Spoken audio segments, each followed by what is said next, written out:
ஆண்டவன் படைச்சான் எங்கிட்ட கொடுத்தான் அனுபவி ராஜான்னு அனுப்பி வச்சான் என்ன அனுபவி ராஜான்னு அனுப்பி வச்சான்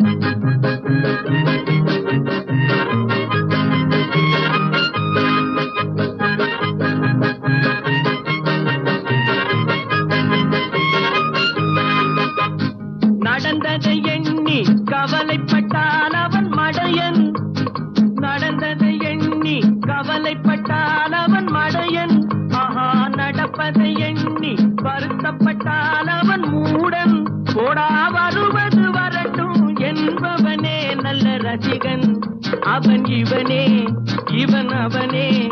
அட இன்றும் இல்லை நாளை இல்லை இரவில்லை பகலில்லை இளமையும் முதுமையும் முடிவும் இல்லை அட இன்றும் இல்லை நாளை இல்லை இரவில்லை பகலில்லை இளமையும் முதுமையும் முடிவும் இல்லை ஓஹோ ஆண்டவன்